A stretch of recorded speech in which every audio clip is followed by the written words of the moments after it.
niyo mpamvu Imana yageze Samweli yageze kwa Yesaya aravuga ngo ese nimunereka abana bawe. Aravuga ngo abana baje nguyu umwe babiri batatu bari abantu bakomeye mu buryo bw'umubiri bugaragara gutya, bari abagwanyi bakomeye, bari abantu b'abanyembaraga, bari abantu ureba ukavuga ngo abantu bari bafite amaranga, bari bakomeye cyane, ariko Samweli yabarebaga mu buryo bw'umubiri. Hallelujah. Niyo mpamvu yashitse kumfura gutya amurebe yamavuga ngo nukuri ngo nuyu yari yakoresheje amaso y'umubiri. Hallelujah. Hallelujah. Hallelujah. Ariko Imana iramubwira ngo Samweli we ngo nje sindeba nk'uko abana b'abantu bareba. Bwana Yesu asifiwe. Jewe ntabwo ndeba kuko abana b'abantu bareba. Samweli aho niho haba itandukaniro ry'Imana n'abantu. Semeni haleluya. Hallelujah. Aho niho haba tofauti yanje n'Imana. Turashimira abashumba, mu by'ukuri tunejejwe cyane no kuba turi kumwe namwe muri iri joro. Mana mu ijuru baheze umugisha mwinshi. Dushimira umutumigwa wacu twatumiye hamwe na Revera waduhaye itorero. Dukomere Imana amashi kubw'ico kintu. Hanyuma nje ntabwo ndi butinde cyane, turi kumwe n'abaririmbyi ba Kado, Kazuba bavuye i Kigali, Gisubizo no muririmbyi uzamutse Nairobi, Merisi, dufite abaririmbyi benshi. Prince avuye muri Kongo no muririmbyi mwiza, umuvuga butumwa, n'abandi n'abavuga butumwa, turi kumwe n'abavuga butumwa Evangeliste Gasita basha.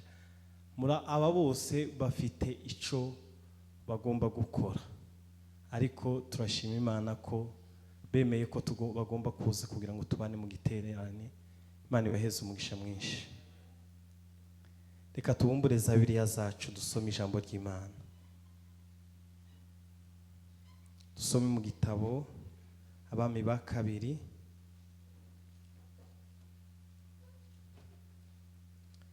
gatandatu 16.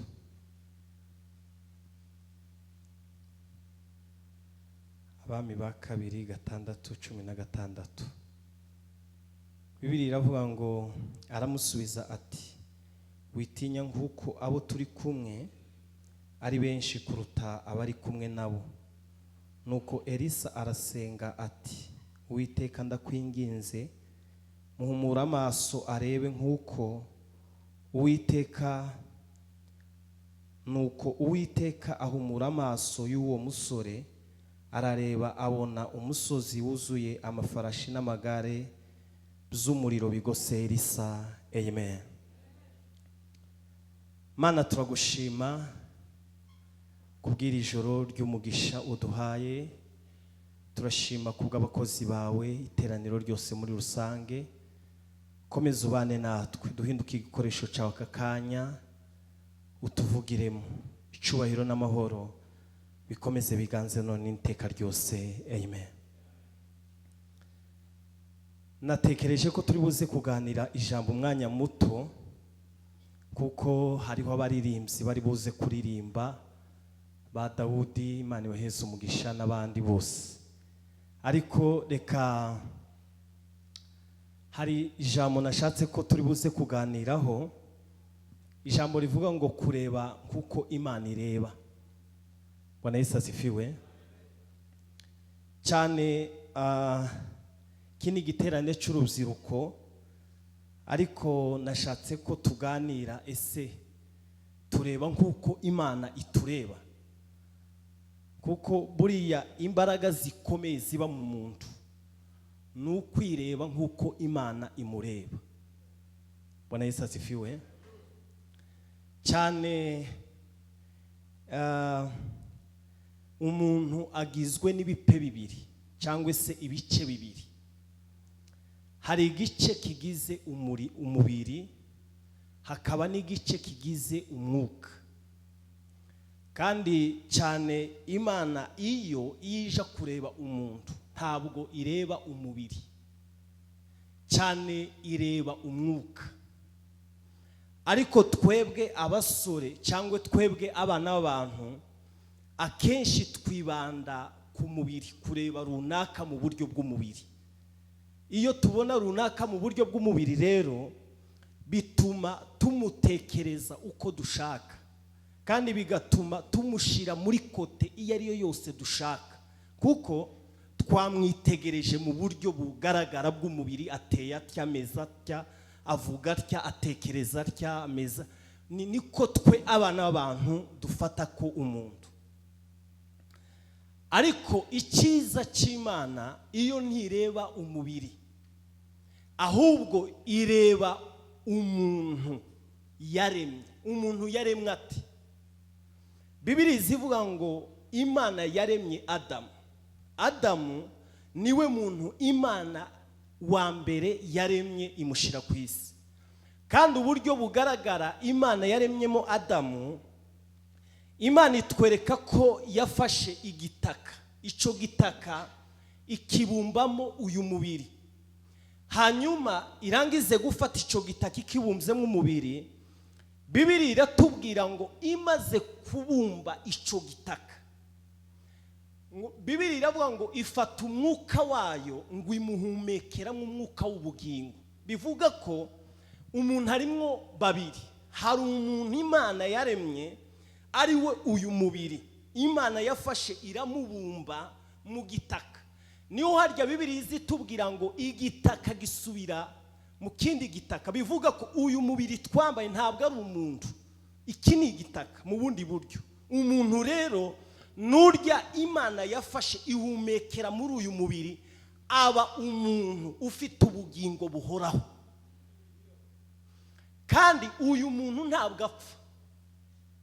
Hapfa umubiri, igitaka Imana yabumbye, iki gitaka nico gipfa. Ariko uyu muntu w'indani Imana yamuremye rimwe, abaho rimwe kugeza iteka ryose. Uyu muntu ntabwo apfa. Rero Imana mu kubumba iki gitaka arico nje arico wewe, hanyuma igafata, Bibiliya iravuga ngo kubumba umwana w'umuntu no gufata umwuka w'Imana ikawumuhumekera mu muntu agahinduka umuntu. Nukuvuga ngo harya muri Yohana Bibiliya iravuga ngo kwiye gukora imirimo y'uwantumye hakiri kare. Bwana Yesu asifiwe. Uriya muntu w'indani rero, uriya Imana yaremye ntabwo apfa, kandi uriya muntu ahora areba n'imaso arabona.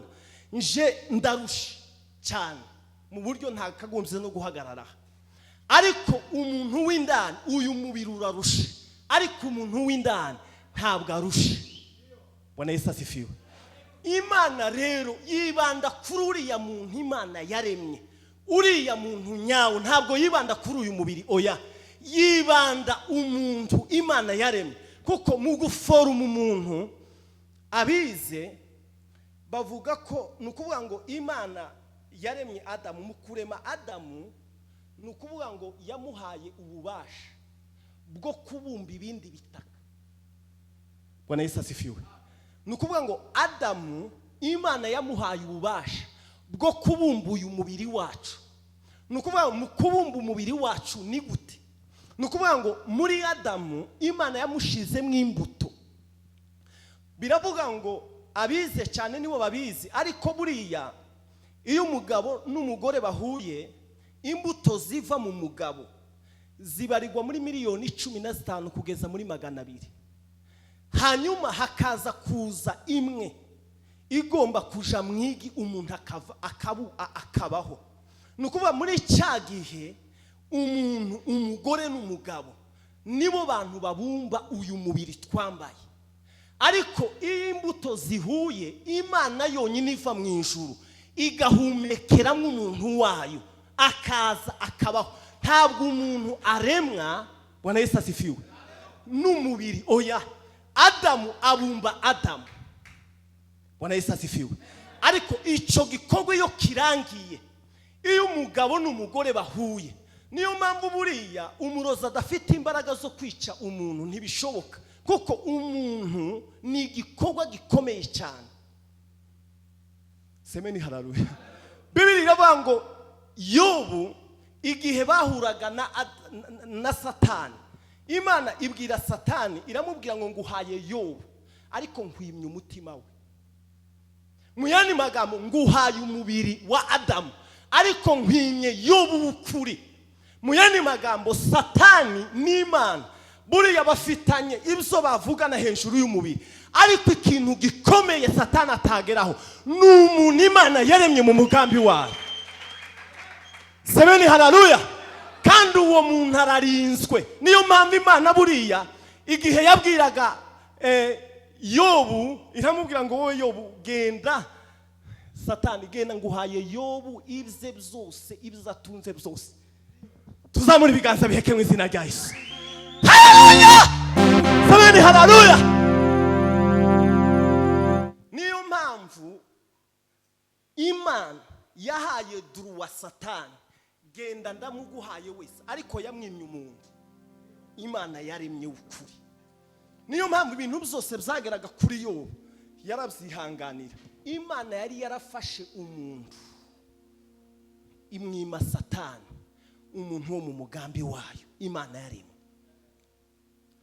Nukuvuga ngo mukuremwa rero kwawe kukuri, nukuvuga ngo muri miliyoni 200 izo mbuto zose zigapfa. Nukuvuga ngo wewe uri imwe muri miliyoni 200 zacitse ugo rupfu rw'abantu miliyoni 200, miliyoni 15. Wewe ukava muri izo zose, wewe ukaza kubaho. Bivuga iki? Bivuga ko wewe uri mu mugambi w'Imana, waje mu mugambi w'Imana, kandi cyatumye ubaho hari icyo Imana yaguhaye. Imana itahaye undi muntu wari we wese. Hano rero twasomye Bibiri iravuga ngo Elisa abwira umugaragu we yarasotse hanze ngo asanga amagare n'amafarashi ngo biraho hanze. Muzi impamvu? Elisa ntiyigeze agira ikibazo. Ntaho dusoma Elisa yigeze ahaguruka, oya. Nta naho dusoma Elisa yigeze akuka umutima, oya. Yarazi izindi ngabo. Mu yandi magambo, hari ibyo amaso yacu areba, tugafeta abantu, tukarebera abantu inyuma. Ariko niyo waba wicaye iri, niyo waba utazwi, ariko hariho wowe mu mugambi w'Imana. Bwana Yesu asifiwe. Uwo rero Bibiri iravuga ngo Imana itanga ingabo nyinshi zigapfa kubwe. Semeni haleluya. Ndanezerewe kabisa. Semeni haleluya.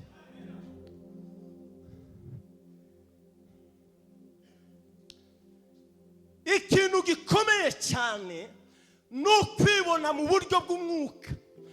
Iyo wirebye mu buryo bw'umwuka rero ukirengagiza amaso abantu bakureba n'uburyo bagufata, uruwa gaciro imbere y'Imana. Bwana Yesu asifiwe. Niyo mpamvu rero utagomba kwireba uko umeze kose. Bibiri ivuga ngo Dawudi yari umwana mutoya wahoraga mu ntama, atarazwi n'umuntu uwo ari we wese. Ariko igihe kigeze, Bibiri iravuga ngo Imana ihamagara Samweli, iramubwira ngo Samweli we, ngo genda nkwereke umwami uzimika nshaka, hagarikiraho kuririra Sawuli. Hari undi mwami niboneye mu bwoko bwa Isiraheli, uwo muntu ntazwi, ariko uwo niwe mwami natoranije. Dawudi yibonaga nk'umunyantege nke, yibonaga nk'udashoboye. Niyo mpamvu Imana yageze Samweli yageze kwa Yesaya, aravuga ngo ese nimunereke abana bawe. Aravuga ngo abana baje nguyu 1 2 3 bari abantu bakomeye mu buryo bw'umubiri bugaragara gutya, bari abagwanyi bakomeye, bari abantu b'abanyembaraga, bari abantu ureba ukavuga ngo abantu bari bafite amaraka, bari bakomeye cyane. Ariko Samweli yabarebaga mu buryo bw'umubiri. Haleluya. Niyo mpamvu yashitse kumfura gutya, amurebe yamavuga ngo nukuri, ngo nuyu yari yakoresheje amaso y'umubiri. Haleluya. Haleluya. Haleluya. Ariko Imana iramubwira ngo Samweli we, ngo nje sindeba nk'uko abana b'abantu bareba. Bwana Yesu asifiwe. Nje ntabwo ndeba kuko abana b'abantu bareba. Samweli aho niho haba itandukaniro ry'Imana n'abantu. Semeni haleluya. Aho niho haba tofauti yanje n'Imana. Jewe nshobora kureba nguvu hano kabona ni nguvu, ariko Imana yamwitegereza kavuga ngo sebi wimureba nguko ureba, nje ko ndamureba nkuzakiza igihugu, nje ko ndamureba nkuzaba umwana, nje ko ndamureba nkuzarokora abantu mu kaga, agapfura abantu mu kaga. Wowe mureba nk'umuntu uvuye Nairobi wasanye n'imodoka huye nibaso. Oya, Imana ireba muri fitire. Oh, haleluya. Semeni haleluya. Imana ireba muri fitire, ariko twe tureba muri presa. Kondusha kumegera amaso yanjara humuka, azirikira ku birenge byiwe ngo numva amagambo ankomeza, umutima wacu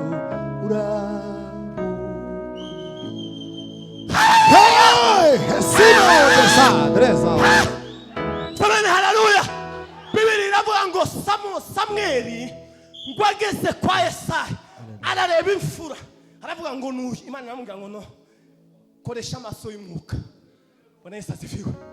Aragenda arareba uwa kabiri, no, koresha amaso y'umwuka. Arareba na se isi yari yibagiwe Dawudi. Akenshi bene abo bantu bibagiwe n'abana b'abantu. Sitosha kuba wicaye iri inyuma ariko uri umwana ukikiye ubwami bw'Imana. Si ngombwa kuri none kuba udafata microphone ngo uhagarare bakubona isi, ariko icy'ingenzi kuba wicaye iri ariko ukicarana ubwami. Igihe kizagera uve mu ntama, igihe kizagera uve mu ngoro, igihe kizagera uhaguruke, igihe kizagera. Haleluya. Naje mwamugo nkubonye bize biremera, ai naje mwamugo nkubonye bize biremera. Sameni haleluya. Bibiri iravuga ngo sawa, Samweli aravuga ngo nukuri ngo ntawe mbonye. Ese nta wundi mwana? Aravuga ngo ya, ngo nkeretse tuza twibukwa nyuma. Uw'Imana azayibukwa nyuma y'abandi bose. Haleluya. Haleluya.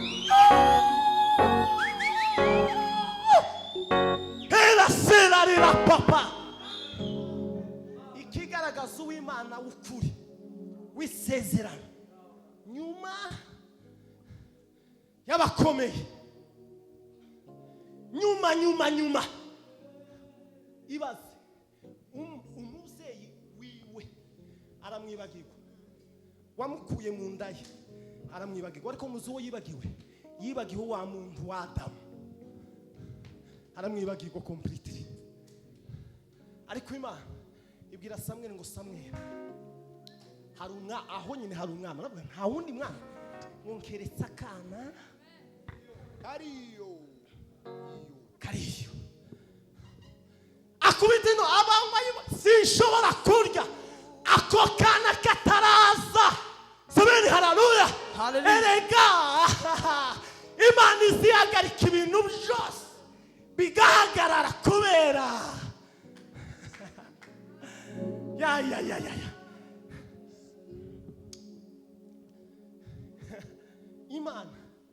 Imana ubundi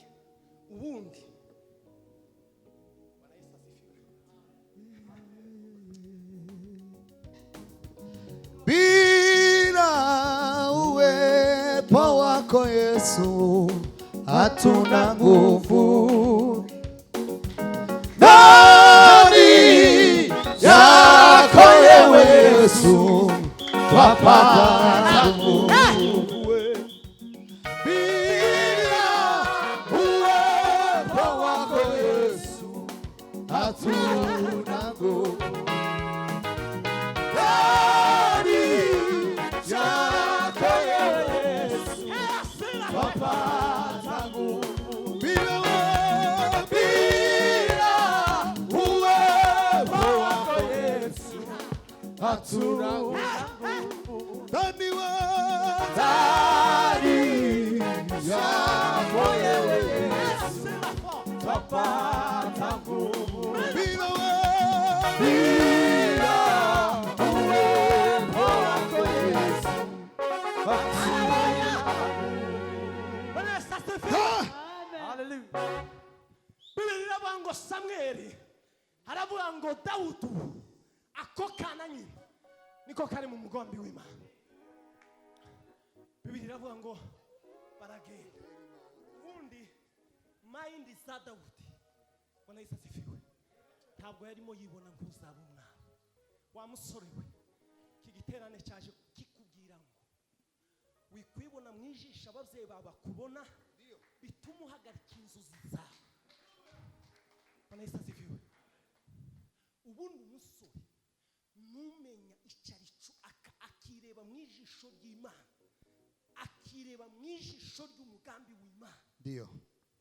Bona isasifiwe ugahaguruka utitaye ku idini ugahaguruka utitaye ku babyeyi ugahaguruka utitaye ku bigukikije ugahaguruka ukurikiye icyo wumvise.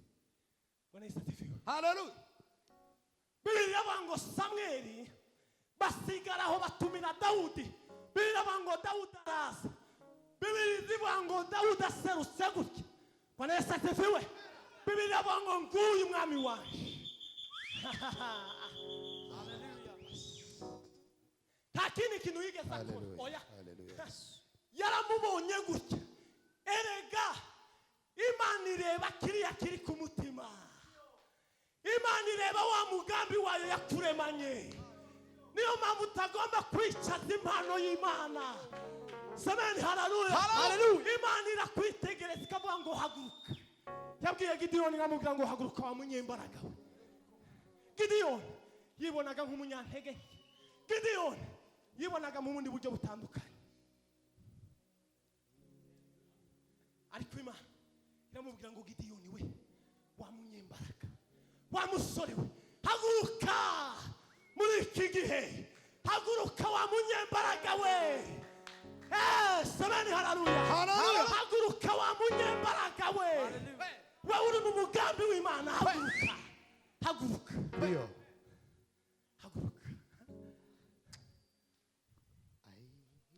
Biblia iravuga ngo araza ngo akigera gutya amumenaho amavuta. Imana imaze kumenaho Dawudi amavuta mfite kuzigisha ijambo rivuga kugendera mu butayu. Dawudi amenwaho amavuta ariko aba mubi kurutaho. Hari aho nasomye Dawudi yageze ahantu igipfu ubwenge buva ku gihe. Bona isasifiwe. Hari ikintu nibajije Dawudi yageze ahantu abikime aho bari bagiye kumwica yamaba ikizeze ngo inkonda zikaza zimanuka ku manywa ye. Nibaza kuntu Imana yakura umuntu umeze nk'igipfu aho hanyuma akibona akamubona nk'umwana. Biratangaje cyane. Mu yandi magambo ahubwo wowe ufite ubwenge aho Dawudi akabande Dawudi yararimo kara akabande k'ibipfu n'ibizeze aho umwana w'umuntu adashobora kumubona kwesha azaba umwana. Yari hasi cyane yari mu kamina gakome ariko Imana yari muvuga ngo nubwo umeze gutyo wa umanuri inkonda ejo ni wowe uzacungura Abisiraheli. Amen. Hallelujah. Hallelujah. Sitosha bikurikiranye n'ubuzima wavutsemo ubwo urimo ugenderamo ukusa ukute Imana kwirakurangiza nkuzakiza bene wa. Hallelujah. Bwana Yesu asifiwe. Amen. Biblia iravuga ngo Elisa ngo arasenga aravuga ngo Mana dawidi yagize ikibazo cy'ingabo nyinshi. Muzi ikibazo yagize cy'umugaragu bari kumutabona. Muzi ikibazo dufite si ukuba dufite ibigeragezo byinshi, dufite ikibazo cy'abo tugendana batabona baducunze. Dufite ikibazo cy'abapasiteri batagira amaso y'umwuka. Dufite ikibazo cy'abasore batagira amaso y'umwuka. Dufite ikibazo cy'abaririmbyi, cy'urubyiruko, cy'abahanuzi badafite amaso y'umwuka. Ariko Elisa ntiyagize ikibazo cy'ingabo nyinshi, yagize ikibazo cy'abo bagendana batagira amaso. Bwana Yesu asifiwe. Ntidufite ikibazo cy'ibitero bya Satani, ahubwo dufite ikibazo cy'abo tujana batamenya ingabo nyinshi. Bibiri iravuga ngo Imana arasenga, aravuga ngo humura uyu musore. Bibiri iravuga ngo ahumutse. Ndababaza ikibazo, yongeye kubona za ngabo? Ntiyongeye kubona za ngabo, kandi zari zihari. Ntizari zihari? Zari zihari. Za ngabo zose uko yazibonye zari zihari. Ariko umva ikintu nahishuriwe n'umwuka. Uri ikibazo tugira cy'intege nke no kudatera imbere bipfira ha mu maso. Nubona ikigerageza imbere yawe, ukabona ikibazo imbere yawe, ukabona kabana imbere yawe, ukabona umusozi imbere yawe, ntabwo bizavaho. Oya, ikizabikuraho ni ukubona imbaraga z'Imana zikurimo, ni ukubona umugambi w'Imana ukurimo. Ingabo uzazisigaho. Bibiri iravuga ngo ikintu yabonye, ngo yabonye ingabo nyinshi, ngo n'amafarashi menshi, ngo ibyo byakumuriro, ngo bigose Elisa. Bwana Yesu asifiwe. Ingabo ziducunze. Bene data, icyo nshaka kubabwira ni iki: nuko mwe urubyiruko mugomba kuva mu kwibona ngo jewe nduyu, nje sinshoboye iki. Niyo mpamvu twakoze iki gikorwa gihuza urubyiruko ku isi, kugira ngo tuzamure impano. Hariho abantu benshi bacicikishijwe n'ibari mu kubera kutamenya umugambi w'Imana. Iki ni igihe cyacu cyo guhaguruka tukibona mu mugambi w'Imana kuruta kwibona mu mugambi wacu, tukibona mu maso y'Imana kuruta kwibona mu maso yacu. Icyo kintu nukimenya, uzaba intwari, uzayobora abandi, uzategeka abandi, uzaba umugabo, tuzaba umurizo, uzaba umutwe, tuzaba uworoheje, uzaba ukomeye. Hallelujah. Niwibona mu mugambi w'Imana, hari amateka, hari akabanga uzavamo. Ijambo ry'Imana ribafashe kandi ribakora. Amen. Hallelujah.